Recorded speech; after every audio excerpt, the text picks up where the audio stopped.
let me do, okay.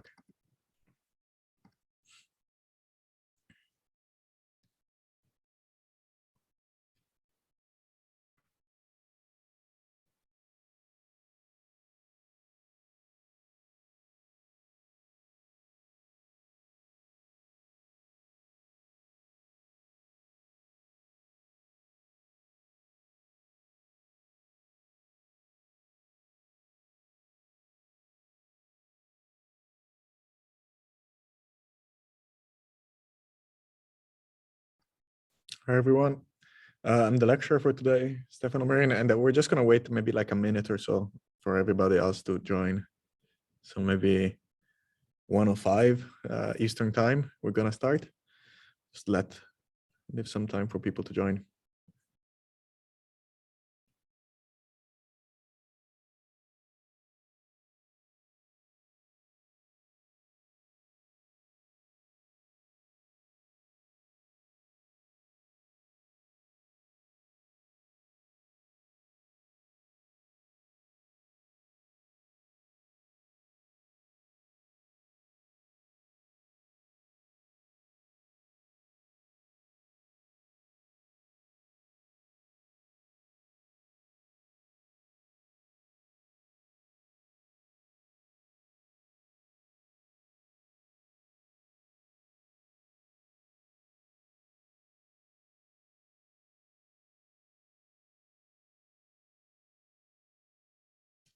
So I turned on the subtitles, the closed captioning. We're going to see this looks like it's an automated program. We'll try to see how that works. But it is going to be recorded as well. So you can see if there is anything that I say that is not transcribed correctly. But I'm reading it now. It doesn't look too bad. So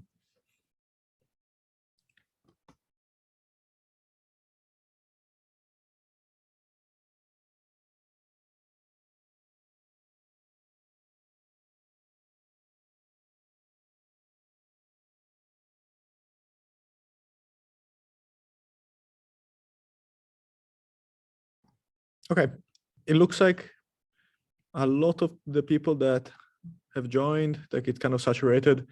We have not had too many people join in the last minute or so. So I think we're ready to start.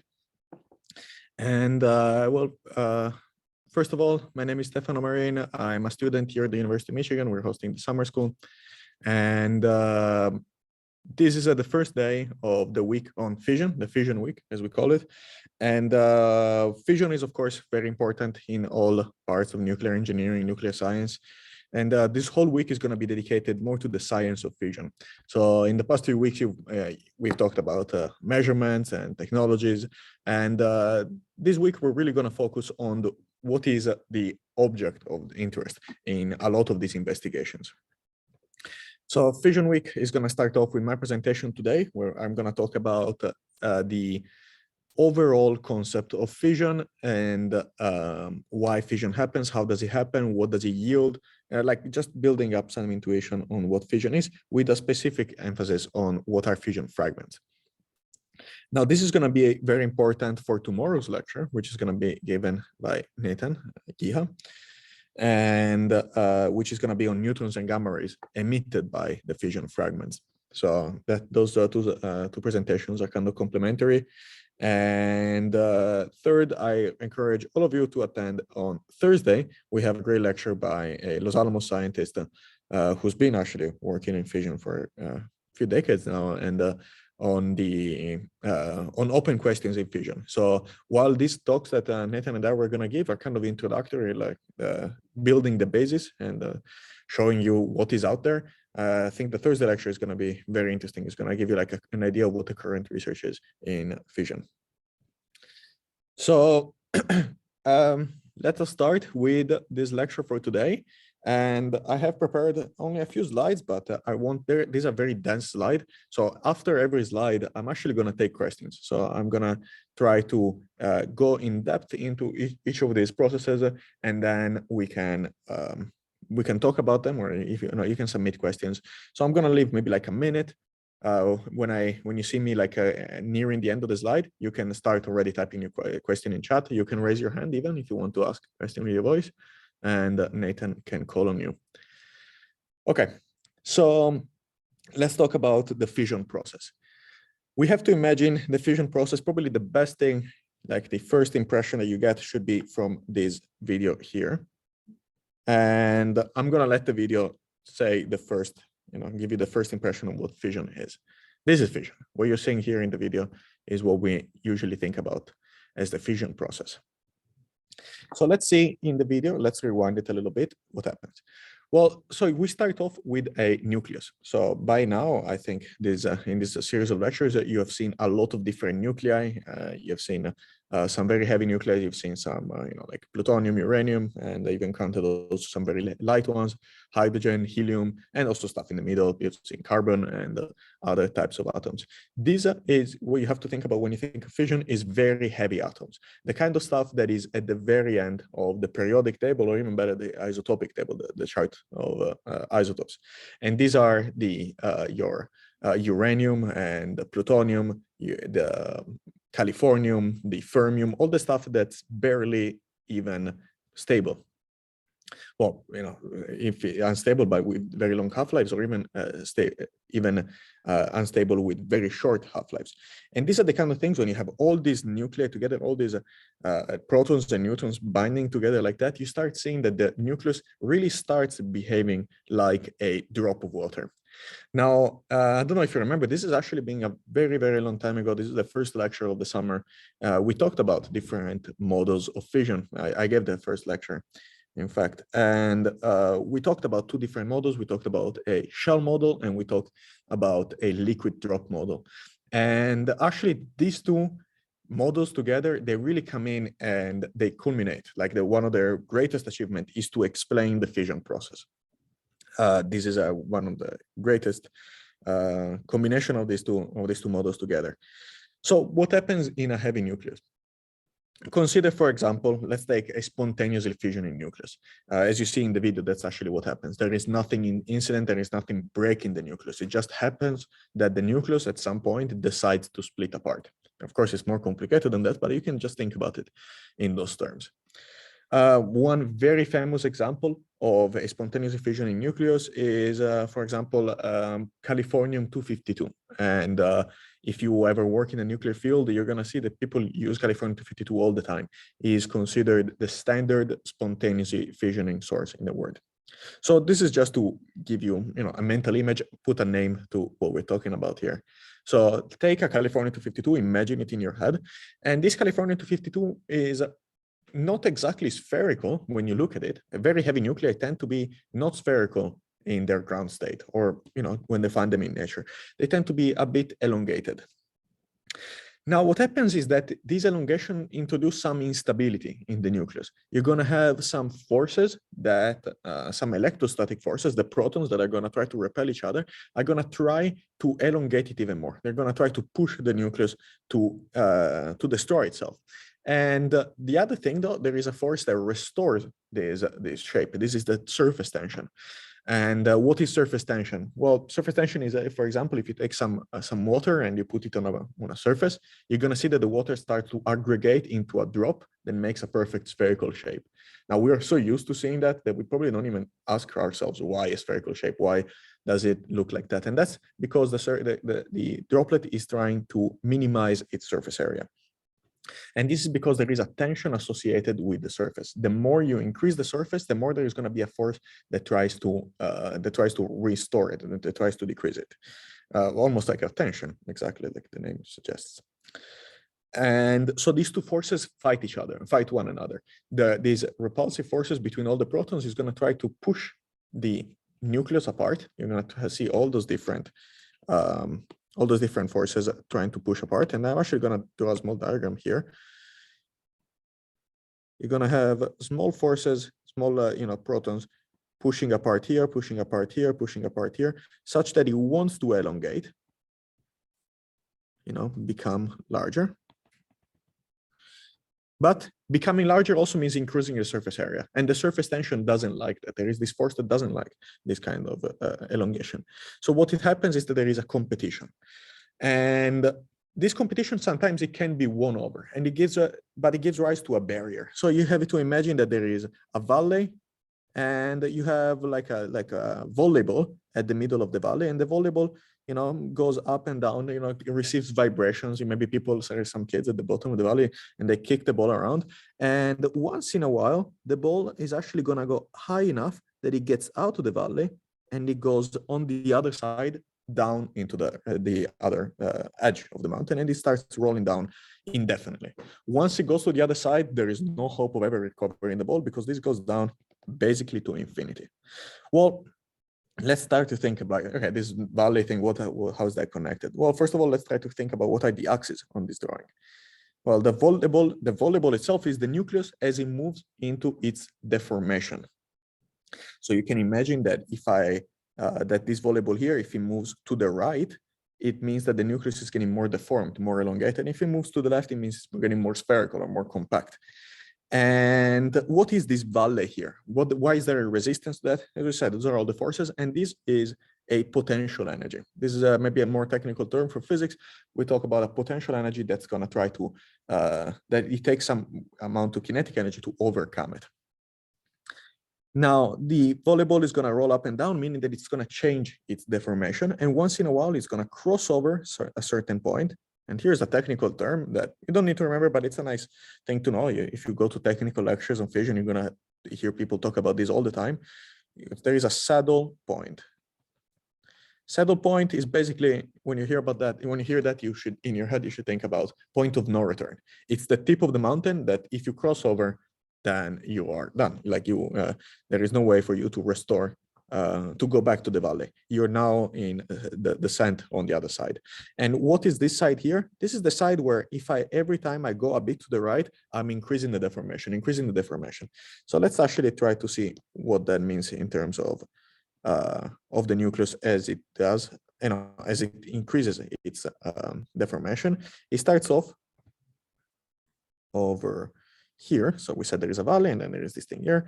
So when it's over here, the nucleus, when its deformation is not very large, it's going to look something like, and I'll try to discolor here, it's going to be very spherical.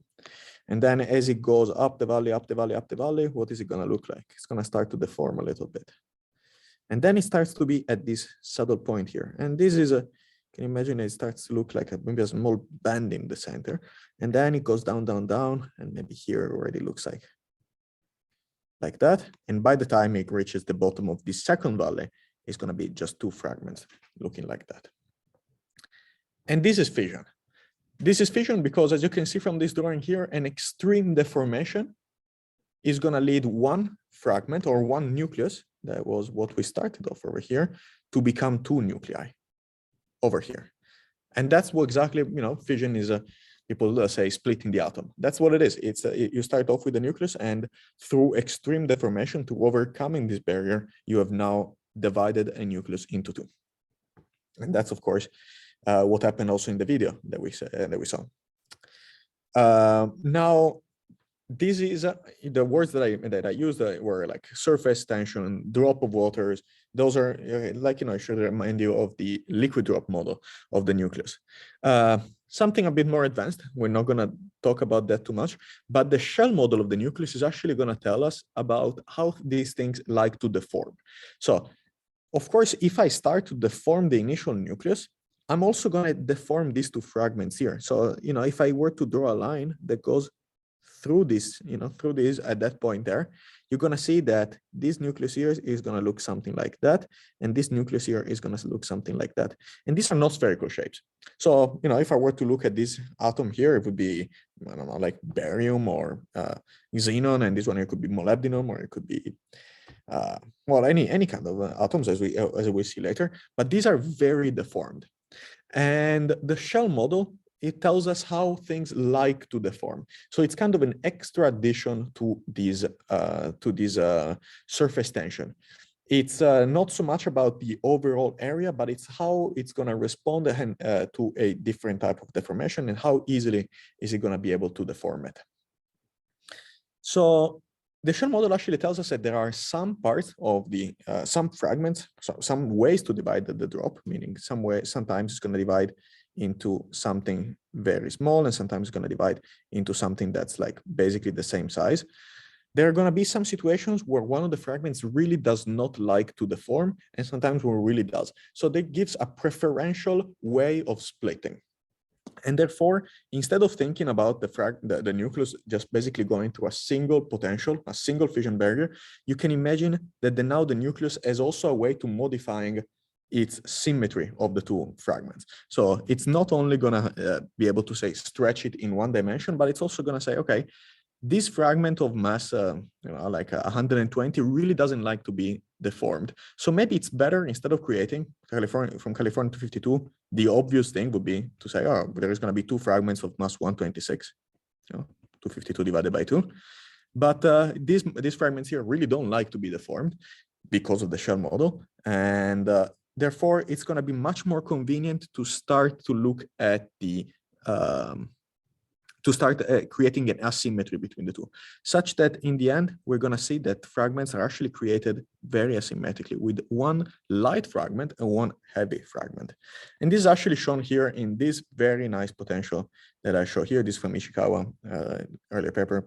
And as you can see here, this is the same kind of explanation that I gave earlier. There is a potential, but now the potential has two different parts. There is a quadruple moment, and when you see quadruple moment here, you should really interpret it saying, this is deformation. That's the same word, same thing that we talked about earlier. And there is also a mass asymmetry. So now, instead of being a single valley, there is a valley that's two-dimensional, a surface, and you can move around, and you can try to find a way to fission using these two things. So sometimes you're going to create things with a lot of deformations, and sometimes you're going to create things with a lot of mass asymmetry, and sometimes both of them at the same time. So this is the explanation of how fission happens, very briefly, not in a super advanced way. So that's the first important slide. And as I said, I'd like to now see, maybe like wait about 30 seconds, a minute, to see if there are any questions. And meanwhile, I'll put up the second slide. So I'll monitor the chat for the next few seconds.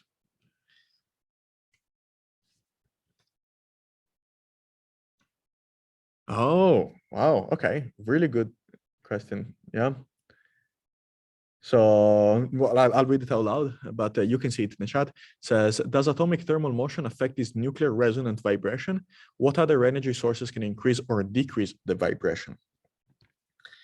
So atomic thermal motion, I'm assuming you mean just like a gas at a certain temperature. It means that the nuclei inside are going to be moving with some energy, kinetic energy, which is a Boltzmann constant at the temperature. So just some motion of the nuclei. And so those forces there are basically what we would call a dipole deformation. It's not really a deformation because it's actually the nucleus just moving back and forth. It jiggles like that. And that's not going to couple very strong. It's not going to really create deformations in the nucleus.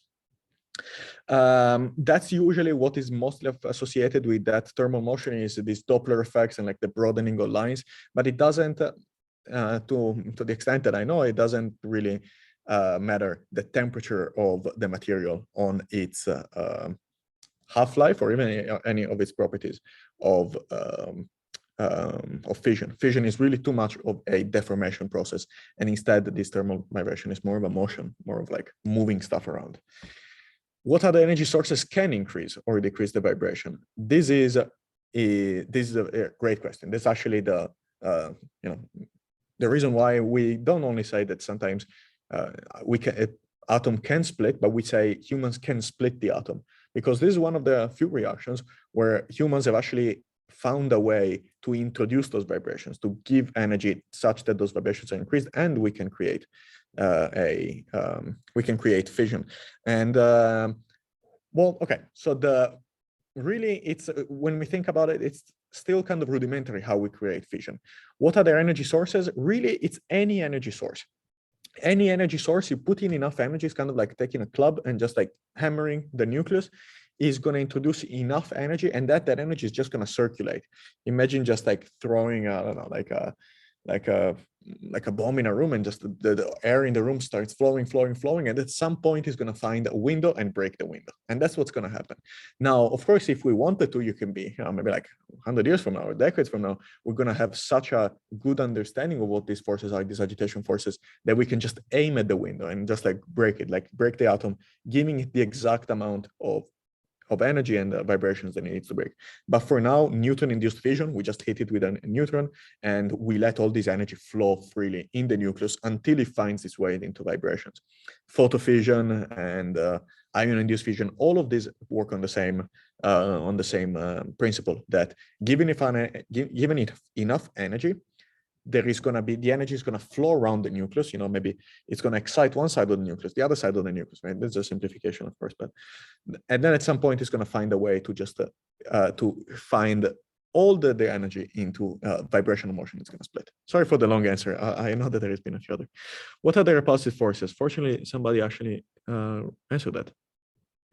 The repulsive force electromagnetic sources are from protons in nucleus, since they have a bunch of positive charges in nucleus. That's exactly right. Thank you, Chibi. And that was a great explanation. That is exactly it. Protons repel each other. And that does a great counter response that from Ibrahim that says, isn't the strong nuclear force overcome the Coulomb force? Yes, the strong nuclear force is stronger than the Coulomb force in basically any situation, but the strong nuclear force is short range. Meaning that if I, let me go back here so I don't, the nuclear force is going to be a short force, meaning that if two things are close to one another, nothing is going to break that. I mean, it's very strong. And even if it's a proton and a neutron, I mean, that's deuterium. That's like a stable nucleus that we have is deuterium, where there is, well, okay, that really doesn't to explain too much because there is only one proton there. But helium-3 is an example. Helium-3 is two proton and a neutron, and they're so close that you can still, they still don't overcome the Coulomb force. Like the strong force is so strong, and then it keeps everything together. But it's very short, meaning that if I have a nucleus that's like a certain size, this nucleon here and that nucleon here, they're not really going to interact too much with the strong force.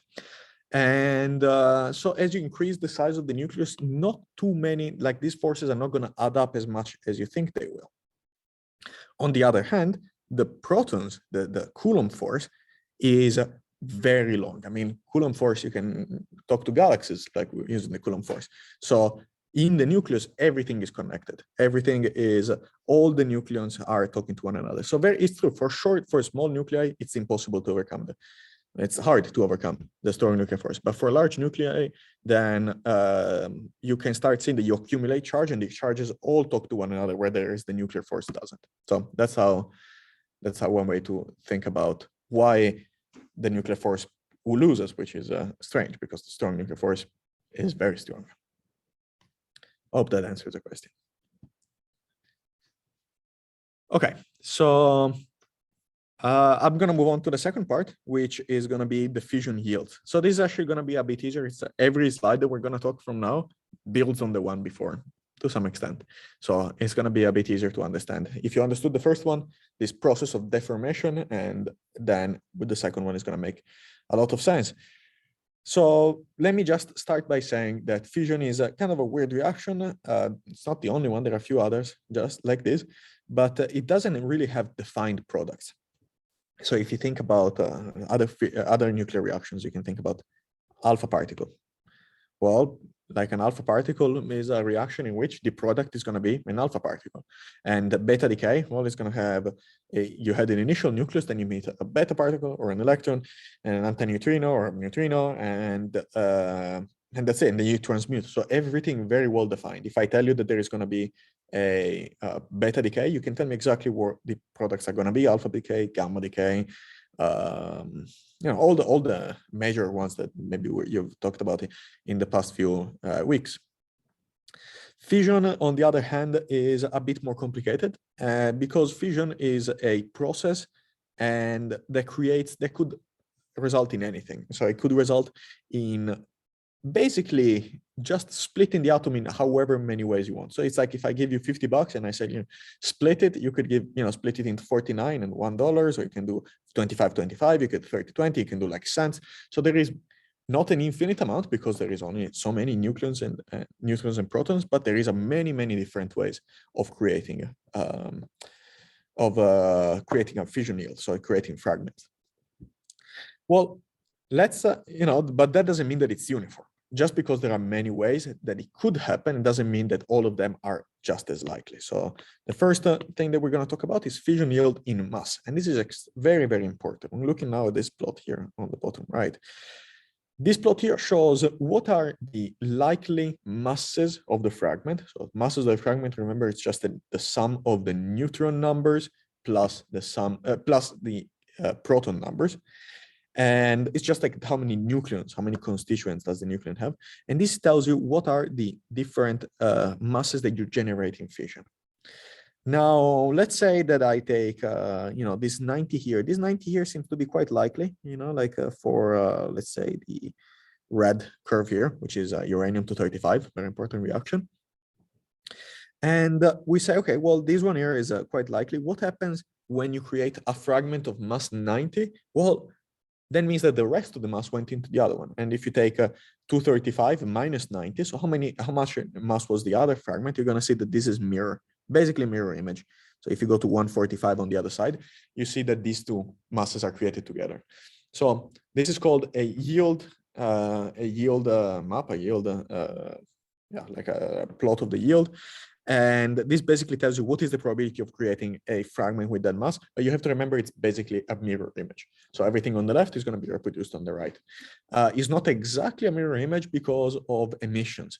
So these are not the masses that are created, but these are the masses that are created and then decay. So there is going to be some differences from that and an actual mirror image, but you can see that it's basically a mirror. There is a lot of mirroring between the two sides. Okay, so these are some reactions here. There is uranium-233, plutonium-239, uranium-235. Maybe some of the biggest reactions out there, maybe a few more that I would have included, uranium-238, californium-252. But if I were to include those reactions, they would actually look pretty similar. You're going to see something on here and something on here. Now, this tells you that 4% of the time, so see this scale here. I'm going to start clearing up because it's starting to look hard. Yep, like be hard to see. You see this number here, 5% of the times. It means that 5% of the times there is a fission reaction. Fission reaction happens. 5% of the time you're going to create something with a mass of 90 in uranium. And therefore, 5% of the times you're also going to create something with a mass of 145 in uranium. Now, those reactions here are very asymmetric. So the fragment of 90 and the fragment of 145 are basically in a ratio of 1.5 to 1. There is a clearly defined heavy fragment and a clearly defined light fragment. And this is going to be the case for basically every fission reaction that we as engineers encounter on an everyday basis. Now, if you were talking about astrophysics, or if you're talking about some weird reactions with isotopes that have half-lives of zeptosecond, I don't think that's a real word, zeptosecond, like a very short amount of time, you're going to see that those reactions can have all kinds of different yields. Some of them are going to be extreme. Some of them are going to look like that, even more extreme asymmetry. And some of them are going to actually be right at the center. What does it mean? It means that most of the times they're going to be right halfway through. So they're going to create the same amount of, the two fragments are going to be basically the same mass with some variations, statistical variations. But here is not a statistical variation. You can see that this distribution has two defined peaks. One of them is called the light fragment on the left, and the other one is called the heavy fragment. And this, the ratio between the two is generally, I wouldn't like write a paper, I wouldn't like take it to the bank, but it's just a way to keep in mind the number is about 1.5 times the other. So the heavy fragment is usually 50% larger than the light fragment. Not usually twice as big, not usually the same size, about 1.5 times larger. This is regarding masses. Now, what about charges? This is one of the greatest, I think, like simplifications. We should be really thankful that this happens because it's such a great thing to keep in mind. The charges of the fragments are usually narrowly distributed with the same charge density of californium. What do I mean by that? You can imagine, well, californium, and this should be any fissioning isotope. So it could be uranium, could be plutonium, anything. So this is called wall systematics. WAHL, and it's just a great simplification. So what I mean by that is that imagine I have like an atom, like a californium or uranium, like a fissioning atom, and instead of looking at that as a well, like I look at that as just a bag, right? Instead of like a circle, I'm just drawing it as a bag like that. And then I'm gonna draw from this bag, I'm gonna draw a random, a certain amount of particles. So I'm gonna draw maybe like 90, as we said, 90 is kind of happens pretty often. So I'm gonna just draw 90 nucleons from this mass. So in this case here, you can, like the californium itself or the uranium would be 98, this is californium 252. It's just, as I said, very standard one, 92 protons.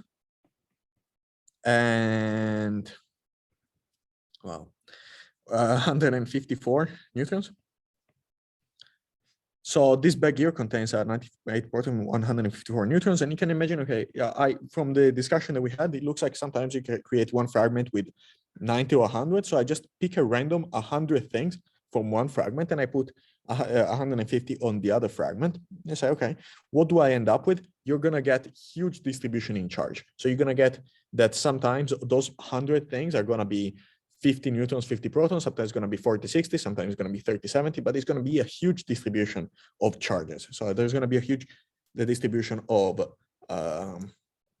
protons to neutrons, or protons to total nucleons. And this is not what happens at all. What happens in reality is that the ratio of protons to total charge, so the ratio of Z to Z plus N, also known as A,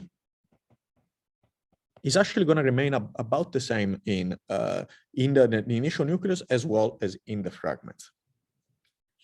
Now, one way to think about this, just a figure, like an illustration you can think about, is that instead of picking out bags from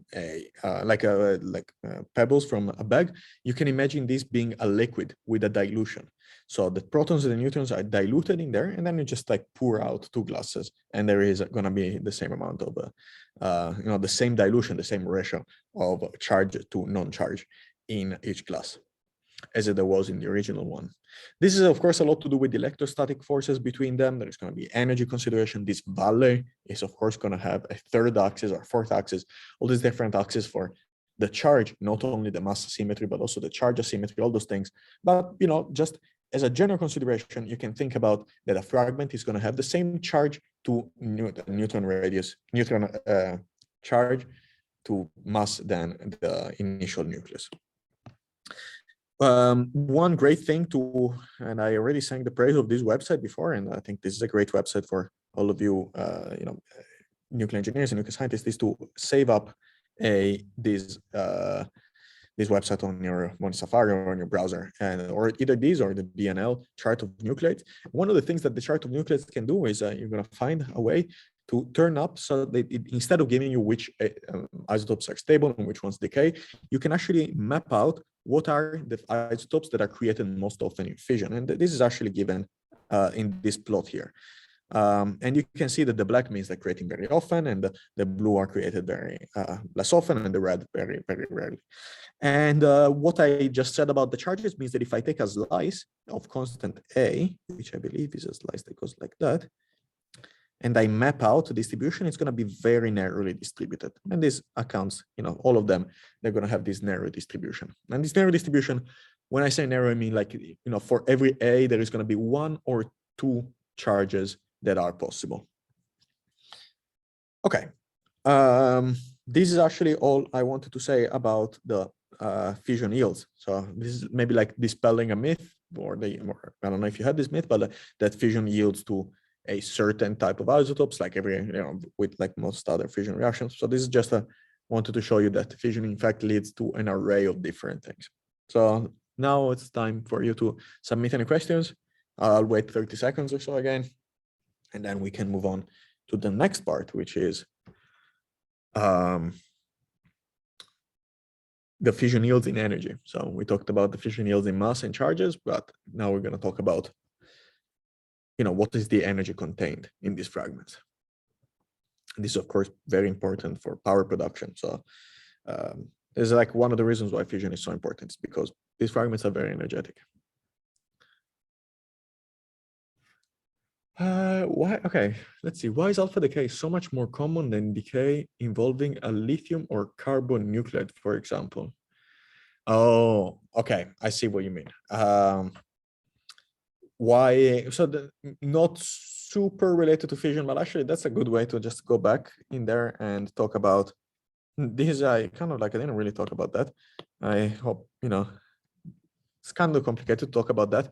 You can see that sometimes in fission, you actually create something that's very light. This is what's called ternary fission. You create a light charge particle. And this is not exactly your question, but it's going to connect there. And this light charge particle, you can actually see if we zoom in, most of the times that charge particle is going to be an alpha particle. Sometimes it's going to be a carbon. Sometimes it's going to be other types of particles.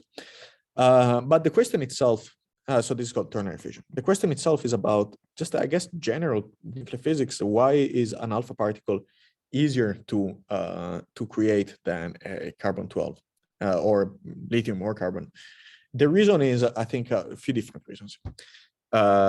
The alpha particle has it's a very good configuration of neutrons and protons.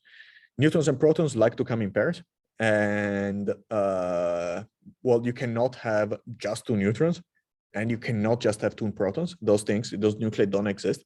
But the best configuration, if you just like map it out, like if you say one proton by itself, when a proton decay, that's that doesn't have any binding, it's not losing any energy.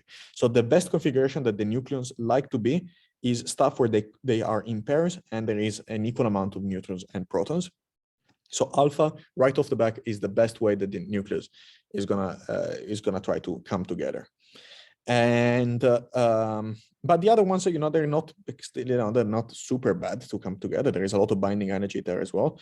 The problem is that the way we understand alpha decay is that there is a preformed alpha inside the nucleus. There is a preformed alpha that travels around, hits the surface, doesn't make it, comes back, turns around, hits the nucleus again, doesn't make it, and it just bounces around until this alpha particle that is there, well, in between, it could like just dissolve. These four particles that were together are just going to be like going off in different directions. So you need something not only that is energy advantageous to keep together, that they can create, but it stays together for a long time. So you want something that can create easily inside the nucleus. And lighter things are just easier to hold together. Like a carbon-12, it's gonna be too easy for like for 3 or 4 of those particles to just fly off. So the carbon-12 might become an alpha, and then it could that could result in alpha decay. It's maybe a bit technical, but there is if you're interested in that, you should look up like how do people calculate these alpha decay rates, and you're gonna see all these preformed probabilities and all those things in there. And there is explanation of why alpha decay is just better. It's easier to create and to have this preformed alpha inside the nucleus. I don't think I don't know if it's a general thing always. Maybe there are some cases in which this is actually, I think, anything higher than alpha is going to be cluster decay. I guess maybe you can even call it carbon-12 decay, but I think anything generally is like you can say it's cluster decay. There is a lot of theory in that, so you can look up on that. Does magic number play a part in the stability of the nucleus? Even in the case of alpha particle, they have double magic numbers. Does it mean the nucleus with magic number nucleus are more likely to be formed in fission? That's a great question. Yes. That's okay. That's a very interesting question. Two things. Yes, usually things that are more stable are going to try to be created more often. So fission is not, like alpha particle is usually separate from fission. In this case here, I pointed out that there was a probability to create alphas, but this was ternary fission. So there was one fragment, the other fragment, and an alpha. So if you're talking about just alpha decay, then it's not fission anymore. You can think about like alpha being another aspect of fission because you're still splitting the atom, but it's gonna be just, we don't call it fission. Just like imagine we draw a line and we say, well, the fragments have to be of a certain mass before we call it fission. And that line, you can easily draw it here or here or here or anywhere in between. And but does magic, as you probably pointed out in your question is that the magic numbers are not just 2 and 2, but there is a lot of magic numbers. And what are these magic numbers? Well, this is one magic number. This is one magic number. This is one magic number. And that's one magic number. I think just from looking at this picture, you can start seeing that, yes, there is something. It's not random where these things are. The heavy fragment is in fact created around this area. Now, it's not exactly the doubly magic one that's created. Like there are competing effects. It is true that things like to associate like that, so it's going to be easier to create the fragments. But at the same time, things that are too good, too stable, too magic, let's call it, are going to be very hard to deform. So they are not going to like the process of deformation. So almost if I want to create a deformed fragment, I have to take something that was a doubly magic number and just add on a couple of particles such that it becomes more deformed. And that's why in fission, you're going to see that, maybe around here, but you never, well, I don't know, I shouldn't say never, but it's going to be hard to find something that centers on the doubly magic part. The light fragment, usually it's far away from the doubly magic, but just that it just happens to be, like a conservation of mass. One of them is going to be magic, the other one is not going to be magic. So that's, I would say that your question probably very well answered by looking at the heavy fragment and seeing where does the heavy fragment, where is the yield of heavy fragments? Is it close to double magic? Is it just single magic?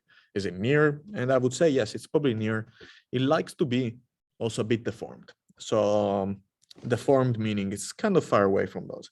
Sometimes just conservation of mass is not going to allow you to do those things. It's not the only consideration, is what I'm trying to say. But when you have enough liberty to choose the fragments that will, yes, there is going to be a strong effect due to magic nuclei, as well as just even odd.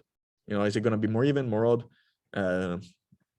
That's actually a very current kind of question. So maybe there is more to be said in the next few years. Okay. Next question. Next slide, and we're almost done. Is fission yields in energy. Okay, so now we have our picture in our brain. Is there going to be some deformation that creates the two fragments? And now I want you to imagine, instead of going through that video again, where it was like one reaction, and then it splits and the two fragments go away, I want you to pause the video in your head of what happens in fission at the moment when the break happens. There is going to be an exact moment when the two fragments go from being two fragments into snapping and becoming, two fragments being a nucleus and then snapping and becoming two separate fragments. And this is what you should have in mind here. There is going to be some separation between the two, still connected by some matter, some nucleons, and this is called the neck region of this system.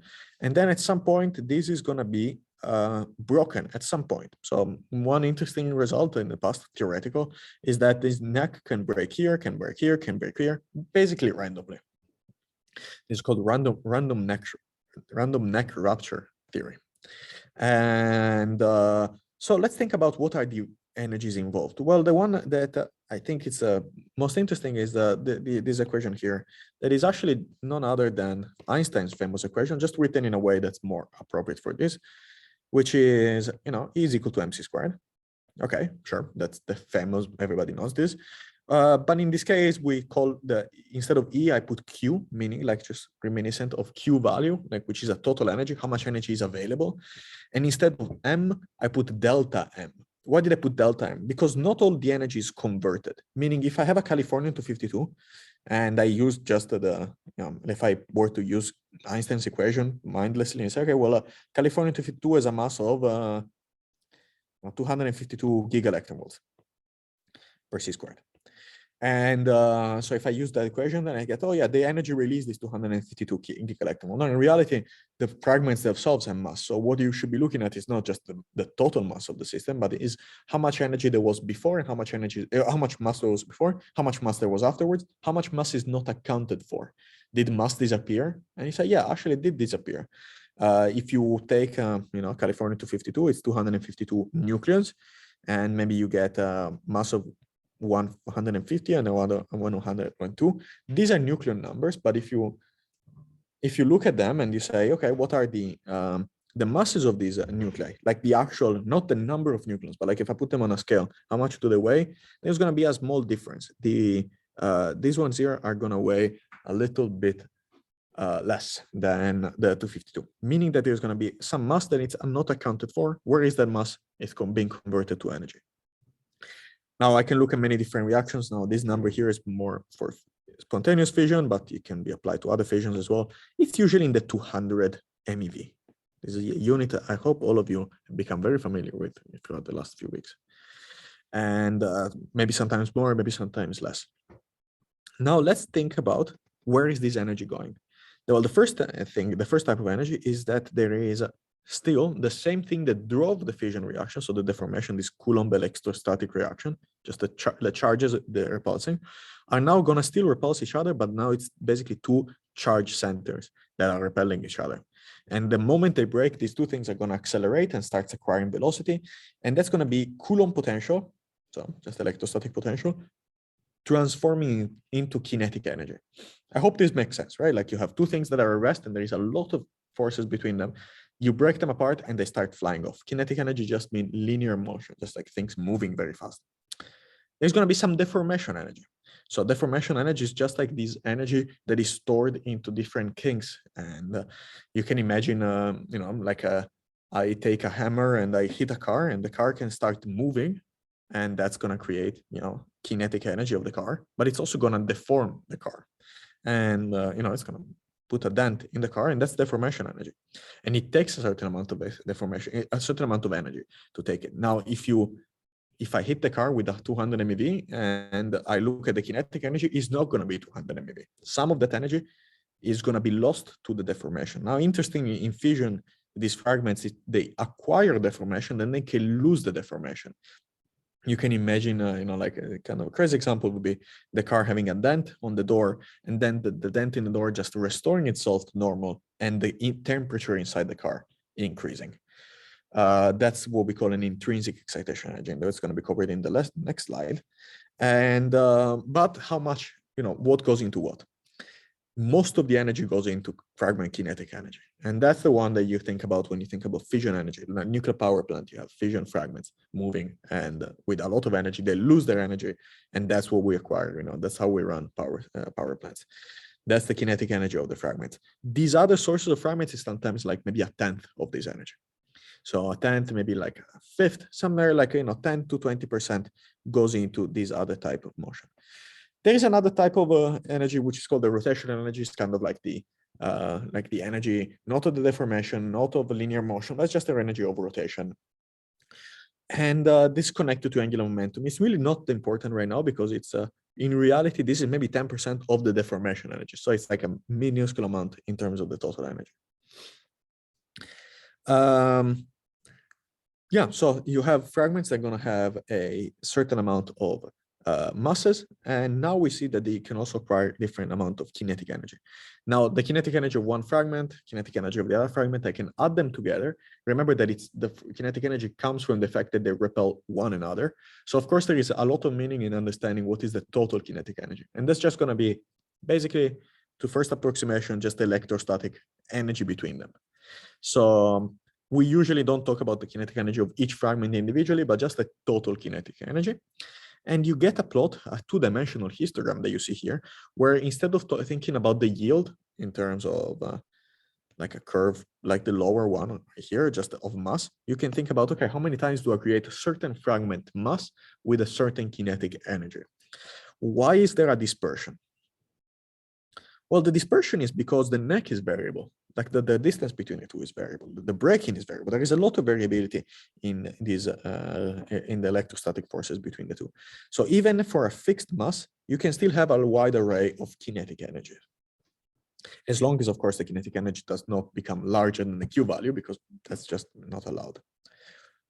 So that's that's the part on fission yields in energy. Again, I'll wait about 30 seconds to try to see if you have any questions. And then we're going to talk about briefly, actually, I think I'm going a bit over, so I'm going to try to go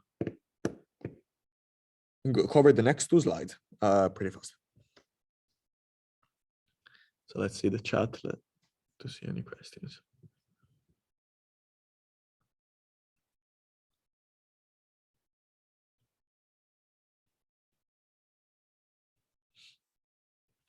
Okay.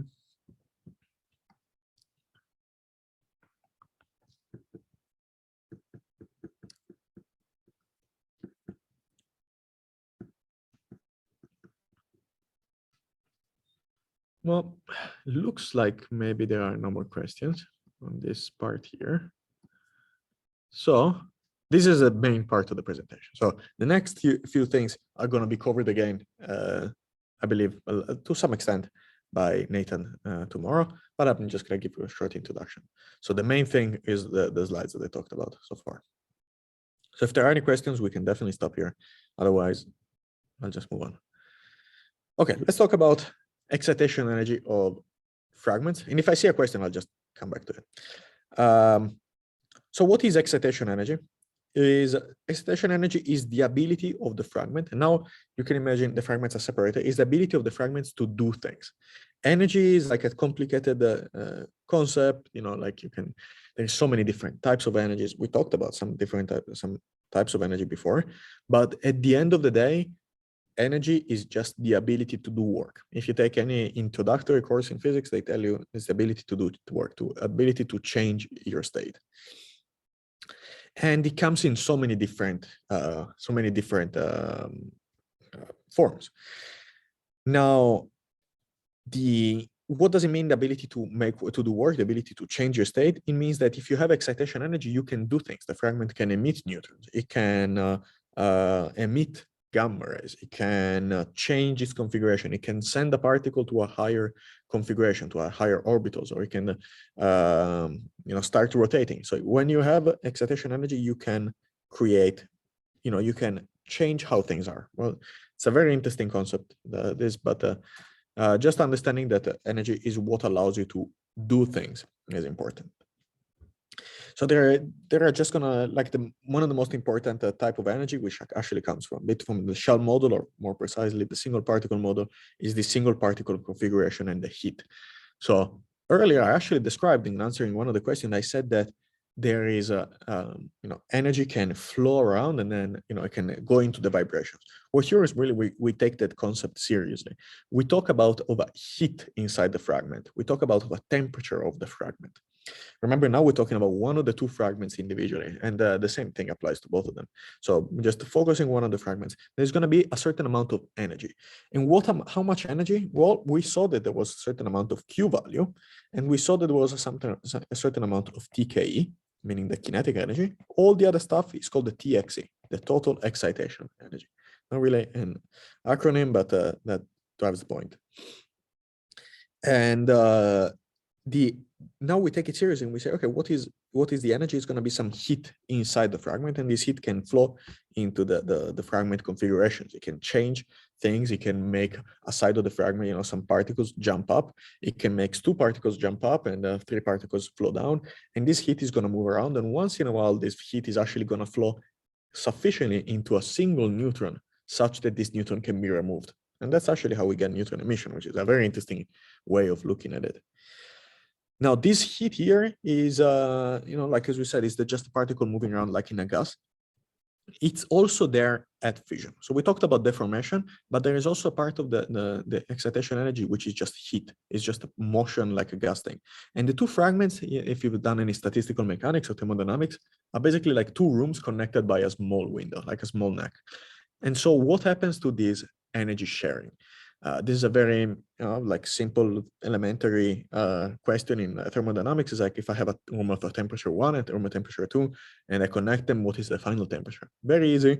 But now we're not talking about gases, we're talking about nucleons. So what is the capacitance, right? What is the heat capacitance? Those are all things that are very hard to define.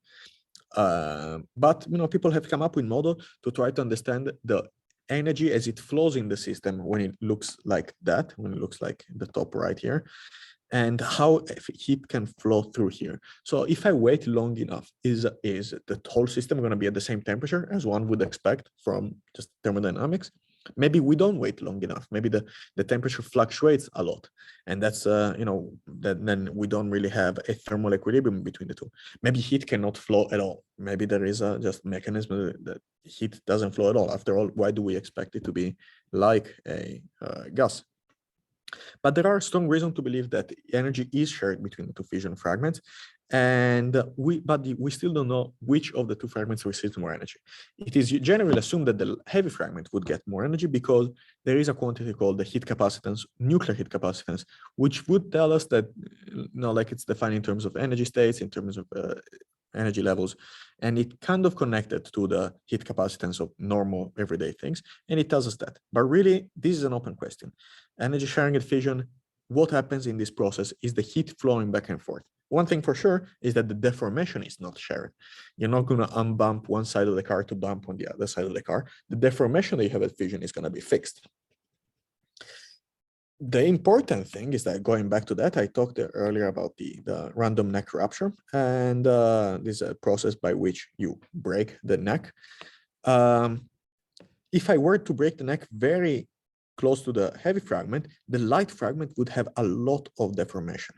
And if I were to break and the heavy fragment would have very little deformation. Imagine like if I were to plot how much outside of a sphere do I have, and the other side would look like that. Now, if I were to do the opposite thing, and it could be the opposite thing. So there is like, when one of them has a lot of deformation, the other one has very little deformation. And that's actually a source of deformation competition. So there is a negative correlation between the deformation energy of the two fragments.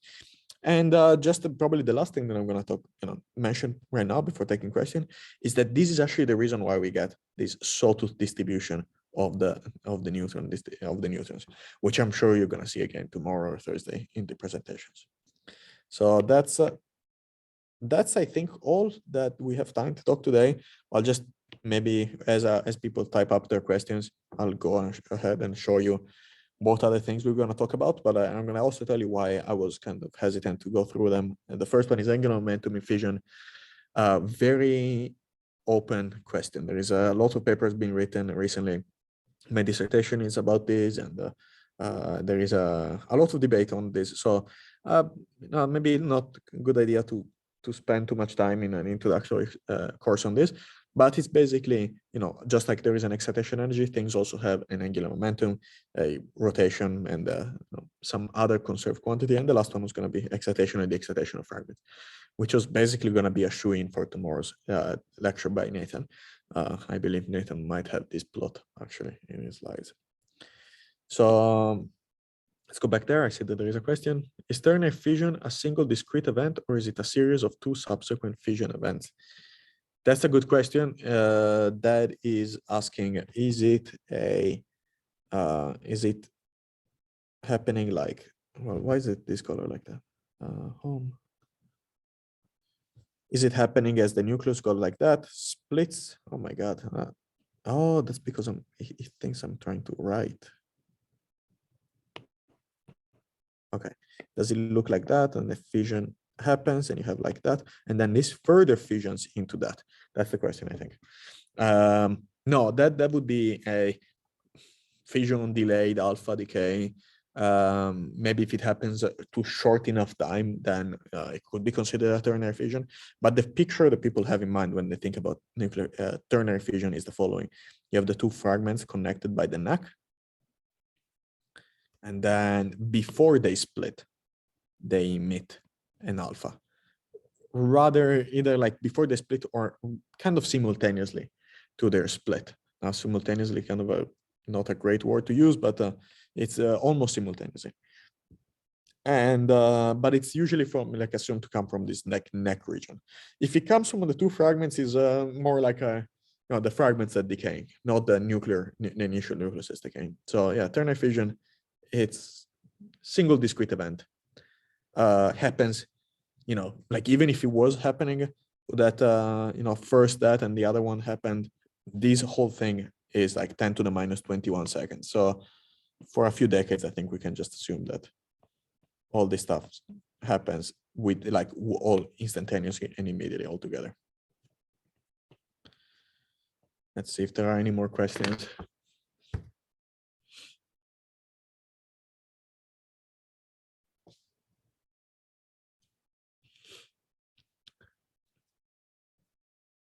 Okay. I don't think there are any more questions. So, and if you, okay, it's all done. So Nathan, do you want to stop the recording?